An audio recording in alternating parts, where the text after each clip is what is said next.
Everyone and welcome to instant biology by doctor Neelabh.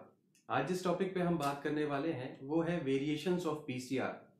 इससे पहले हम लोगों ने पीसीआर के ऊपर एक लेक्चर ऑलरेडी देखा हुआ है जिसमें हम जनरल पीसीआर के बारे में बात कर चुके हैं।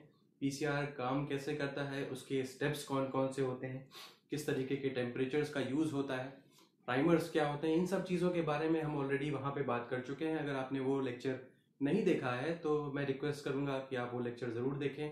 मैं उसका लिंक डिस्क्रिप्शन बॉक्स में डाल दूंगा, आप वहां से उसको देख सकते हैं। तो यहाँ पे आज हम एक नई लेक्चर सीरीज शुरू कर रहे हैं apart from bio process engineering. उसको भी मैं साथ साथ में लेके चल रहा हूँ। बहुत सारे स्टूडेंट्स ने टेलीग्राम पे या बहुत सारे स्टूडेंट्स ने मुझे रिक्वेस्ट किया कि आप जो पीसीआर है उसके वेरिएंट्स के बारे में भी एक वीडियो बनाएं। मुझे मैसेजेस आए तो मैंने इसके बारे में भी कुछ लेक्चर्स प्लान कर रखे हैं। ग्रेजुअली मैं उसको अपलोड करता रहूँगा। तो सबसे पहला आज जो पीसीआर का वेरिएंट हम देखने वाले हैं वो है इनवर्स पीसीआर। ठीक है, in due course of time हम nested PCR, hot start PCR, इन सबको भी देखेंगे। आज शुरुआत कर रहे हैं इनवर्स पीसीआर से। तो देखते हैं कि इनवर्स पीसीआर की ज़रूरत क्यों पड़ती है या क्या कंडीशन में इनवर्स पीसीआर का यूज़ होता है।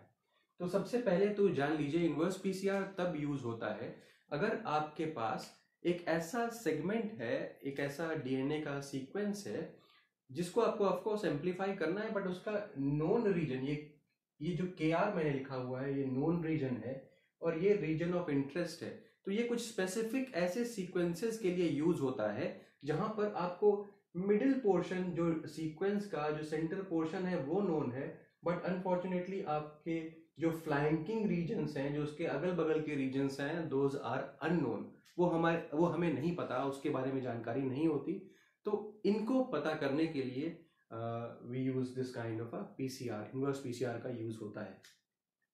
तो आइए देखते हैं, शुरुआत करते हैं थ्योरी, और जो इसकी थ्योरी भी देखते जाएंगे और किस तरीके से डायग्रामेटिक रिप्रेजेंटेशन है वो भी देखेंगे। तो पहला पॉइंट क्या है? It is used to amplify the sequences flanking a segment the border sequences of which are known. समझने की कोशिश करिए, ये के आर मतलब क्या हो गया? के आर समझ लीजिए कि ये नोन रीजन है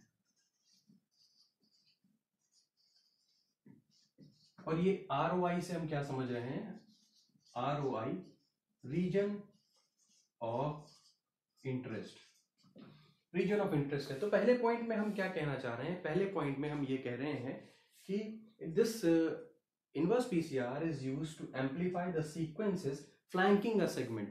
So we already know, हमें ये पता है कि ये known region है, we know that this region is the known region। इसके बारे में हमें पूरी जानकारी है, इसके जो end portions है, यानी कि इसके बारे में, यहाँ इस पोर्शन के बारे में जानकारी है, इस पोर्शन के बारे में जानकारी है, ऑल इन ऑल इस पूरे रीजन के बारे में जानकारी है, बट किस चीज के बारे में पता नहीं है, वो है ये पोर्शन जो फ्लैंक कर रहा है, यानी कि जो रीजन इसको सराउंड कर रहा है हमारे नोन रीजन को, उसके बारे में कोई जानकारी नहीं है, उसके बारे में हमें पता करना है। तो ये मेन क्या कहेंगे, एप्लीकेशन है इस इनवर्स पीसीआर का।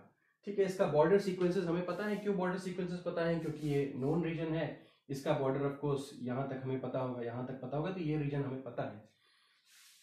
तो सबसे पहले क्या किया जाता है कि अगर इस केस में अगर हमें अननोन रीजन को पता करना है या रीजन ऑफ इंटरेस्ट को पता करना है, तो ये उसके कुछ प्रोसीजर्स हैं जिनके बारे में हम बात करेंगे। सबसे पहला क्या है? Target DNA should be cut with restriction enzyme. RE क्या हो गया? Restriction enzyme. चलिए देखते हैं। एक चीज और, अगर ये इनवर्स पीसीआर का तो ये तरीका है, ये तो मैं आपको समझाऊंगा ही, लेकिन सबसे पहले देखते हैं अगर ये तरीका इनवर्स पीसीआर का ना फॉलो करके अगर जो नॉर्मल पीसीआर का तरीका है अगर उसे ही यूज करें तो क्या ये जो ये रीजन है, जो हमारा रीजन ऑफ इंटरेस्ट है, क्या ये एम्पलीफाई हो पाएगा?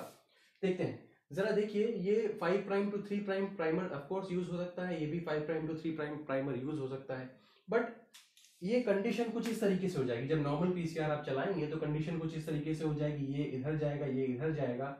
बट हम जानते हैं कि पीसीआर होने के लिए, प्रॉपर पीसीआर होने के लिए कुछ इस तरीके की चीजें हो, तो यहाँ पे भी एक प्राइमर जुड़ा रहता है, ये इस रीजन में एम्पलीफाई करे, ये इस रीजन में एम्पलीफाई करे, तो जाकर के हमारा जो ये रीजन होता है मिडिल में वो एम्पलीफाई हो पाता है प्रॉपरली। तो ये एक्चुअल में पीसीआर में होता है, बट यहाँ पे क्या हो रहा है? एक, अगर आप ध्यान से देखें तो एक प्राइमर जो है वो इधर लेके जा रहा है, एक प्राइमर जो है वो इधर लेके जा रहा है। तो हमारा जो रीजन है, जो रीजन ऑफ इंटरेस्ट जो है वो कहाँ एम्पलीफाई हो पा रहा है? एम्पलीफाई नहीं हो पा रहा है, प्रॉब्लम सॉल्व नहीं हो पा रही है, इसीलिए मैंने लिखा exponential amplification of the unknown region can not occur. ये कब की बात है? जब नॉर्मल पीसीआर हम कर रहे हैं तो ये एक्सपोनेंशियल एम्पलीफिकेशन पॉसिबल नहीं है। तो अब देखते हैं कि इस चीज को सॉर्ट आउट करने के लिए, इस चीज को इस चीज से बाहर निकलने के लिए या इस प्रॉब्लम से बाहर निकलने के लिए क्या किया जाता है। टारगेट डीएनए को सबसे पहले आपको कट कर लेना है रेस्ट्रिक्शन एंजाइम से। जनरली जब भी आप रेस्ट्रिक्शन एंजाइम से अगर कट करेंगे, जो दूसरा स्टेप है, जब भी आप रेस्ट्रिक्शन एंजाइम से कट करेंगे, रेस्ट्रिक्शन डाइजेशन करेंगे, तो what will happen, you will get the sticky ends. You will get the sticky ends. What are sticky ends? एक एंड जो है वो बाहर निकला हुआ होगा, एक एंड बाहर निकला हुआ होगा, कुछ इस तरीके से होगा। एक एंड बाहर निकला हुआ होगा जैसे कि ये, और एक एंड थोड़ा सा पीछे होगा। This is what is called sticky and. Sticky and बोलते हैं इसको। तो ये देखिए, ये इधर से भी ये स्टिकी एंड है, ये इधर से भी स्टिकी एंड, इसलिए मैंने यहाँ पे स्टिकी एंड लिखा। कैसे मिलेगा आपको? रेस्ट्रिक्शन डाइजेशन से। रेस्ट्रिक्शन डाइजेशन होगा कैसे? रेस्ट्रिक्शन एंजाइम से रेस्ट्रिक्शन डाइजेशन होगा। तो ये क्लियर हो गया। अब sticky ends produced should not cut within the known region, it should ideally cut beyond the known region. ठीक है, कहने का मतलब क्या है कि should not cut within the known region. जो भी आप रेस्ट्रिक्शन एंजाइम ले रहे हैं, जो रेस्ट्रिक्शन एंजाइम आपने लिया, कहीं भूल से भी ऐसा नहीं होना चाहिए कि ये नोन रीजन जो था, हमारा नोन रीजन जो था, इसमें नहीं काटना चाहिए। इसको काटना कहाँ चाहिए? इसको काटना कहाँ चाहिए? इसको बहुत आगे जाकर के काटना चाहिए। बेसिकली रीजन ऑफ इंटरेस्ट से भी आगे जाकर के काटना चाहिए। Cut beyond the known region, in fact क्या होना चाहिए, रीजन ऑफ इंटरेस्ट है उससे भी आगे जाकर के काटना चाहिए। इसको वहां पे जाके स्टिकी एंड बना देने चाहिए। तो ये क्लियर हो गया। अब इफ डीएनए कंसेंट्रेशन, अगर ये स्टिकी एंड बन गया, आपको पता है कि ये स्टिकी एंड क्या होते हैं, इनकी टेंडेंसी रहती है सर्कुलराइज कर लेने की और जुड़ जाने की। तो अगर ये कब होता है, वैसे ये डीएनए का सर्कुलराइजेशन कब होगा? जब भी आपने डीएनए का कंसेंट्रेशन कम रख रखा है, वेरी लो रख रखा है, तो क्या होगा कि ये सर्कुलराइज हो जाएंगे, और इसके बाद सर्कुलराइज हो जाने के बाद आप इनको लाइगेट कर दीजिए। तो होगा क्या, जरा देखते हैं, डायग्रामेटिकली देखते हैं। स्टिकी एंड बन गए यहाँ पे। स्टिकी एंड बनने के बाद मैंने बताया कि सर्कुलराइजेशन हो जाएगा और लाइगेशन हो जाएगा। क्या हो रहा है, ये देखिए, ये सर्कुलराइज हो गए, इस तरीके का फॉर्म आ गया। यहाँ पे आपका जो नोन रीजन जो यहाँ पे दिखाते आ रहे हैं, वही नोन रीजन यहाँ पे है, दिख रहा होगा आपको। तो लाइगेशन तक की बात समझ में आ गई। नेक्स्ट क्या है, restriction enzyme is used for cutting at the known region. अब कुछ ऐसा restriction enzyme, second restriction enzyme, पहला रेस्ट्रिक्शन एंजाइम याद है ना आपको कि हम लोगों ने स्टिकी एंड बनाते समय यूज किया था। दूसरा रेस्ट्रिक्शन एंजाइम यहाँ पे यूज करेंगे, कहाँ पे, जब आपको रेस्ट्रिक्शन साइट यहाँ पे, इसके अंदर भी, ये नोन रीजन के अंदर भी एक रेस्ट्रिक्शन साइट होगी, नोन रीजन के अंदर भी एक रेस्ट्रिक्शन साइट होगी, और इस रेस्ट्रिक्शन साइट को आइडेंटिफाई करने वाला आप रेस्ट्रिक्शन एंजाइम सेकंड लेंगे, जो कि इसको यहाँ पे काट देगा। ठीक है, तो यहीं पे मैंने इसीलिए लिखा restriction enzyme used for cutting at the known region. अब जो रिजल्टिंग सीक्वेंस मिल रहा है वो क्या है, खास बात है उसके साथ क्या, कि known region is at both the ends. देखिए, ध्यान से देखिए कि ये बोथ एंड्स पे, ये देखिए, ये क्या है, ये दोनों नोन रीजन्स हैं, these both are known regions. और ये किसको सराउंड कर रहे हैं, ये अननोन रीजन को। क्या हुआ था, यहां से अगर आप इसको काट के इसको ओपन कर देंगे तो क्या होगा, ये नोन रीजन जो है वो साइड में पहुंच जाएगा और ये बीच में अननोन रीजन रह जाएगा। तो यही तो हमें चाहिए था, यही तो नॉर्मल पीसीआर में होता है। नॉर्मल पीसीआर में क्या होता है कि एंड रीजन्स हमें पता होते हैं। पता होने से क्या मतलब है, हमें उसका प्राइमर बनाने में सुविधा है। जब नोन रीजन्स पता है तो उसके बाद हम इसको इस तरीके से एम्पलीफिकेशन कर सकते हैं। तो होता क्या है, उसके बाद इनवर्स पीसीआर चलाते हैं, मतलब जो नॉर्मल पीसीआर है वो चला रहे हैं, और उसके बाद हमें amplification of the unknown region हो जाएगा। जो अननोन रीजन था यहाँ पे, उसका एम्पलीफिकेशन हम कुछ इस तरीके से नॉर्मल पीसीआर को मॉडिफाई करके कुछ इस तरीके से हम लोग उसको एम्पलीफाई कर सकते हैं। तो this is the part of, और this is what we call as inverse PCR. इसी को हम लोग इनवर्स पीसीआर भी कह रहे हैं। लास्ट केस में हमने जैसा कि बताया आपको कि रिजल्टिंग सीक्वेंस जो हमें मिल गया था, साइड में नोन रीजन, बीच में अननोन रीजन, उसके बाद हमने उसके प्राइमर्स को सिंथेसाइज कर लिया। जब नोन था तो प्राइमर आराम से बन जाएंगे।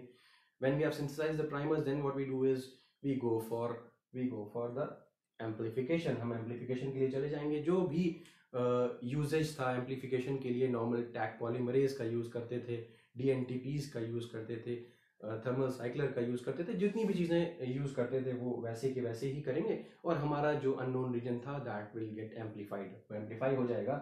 और इसके साथ एक इम्पॉर्टेंट चीज़ ध्यान रखिएगा कि जो हम रेस्ट्रिक्शन एंजाइम 1 यानी कि जो यहाँ पे यूज़ किए और जो यहाँ पे यूज़ किया रेस्ट्रिक्शन एंजाइम 2, ये दोनों restriction enzymes should be rare cutters. Rare cutters मतलब इनकी जो रेस्ट्रिक्शन साइट होती है वो बहुत कॉमनली फाउंड नहीं होनी चाहिए। कॉमनली फाउंड होगी तो क्या होगा, हमारा यहाँ पे प्रीरिक्विजिट क्या है कि नोन रीजन के अंदर नहीं काटना चाहिए या फिर जो रीजन ऑफ इंटरेस्ट है उसके अंदर नहीं काटना चाहिए। तो क्या होगा, if they are frequent cutters what will happen is जो उनका जो रिस्ट्रिक्शन साइट है हो सकता है वो ROI के अंदर पड़ जाए, तो the process would be more difficult to occur, वो मुश्किल हो जाएगा होना। That is why we are saying that they should be rare cutters. तो ये रहा इनवर्स PCR। उम्मीद करता हूँ आपको ये लेक्चर क्लियर रहा होगा। अगर आपको ये वीडियो पसंद आया हो तो प्लीज़ इसे लाइक करिए, मेरे चैनल को सब्सक्राइब करिए। अब आप हमारे साथ टेलीग्राम पे भी जुड़ सकते हैं और हमारी वेबसाइट पे भी आप लॉगिन कर सकते हैं। वेबसाइट्स पे हम लोग धीमे धीमे प्रयास कर रहे हैं कि नए नए जो मॉक टेस्ट हैं उनको अपलोड करें।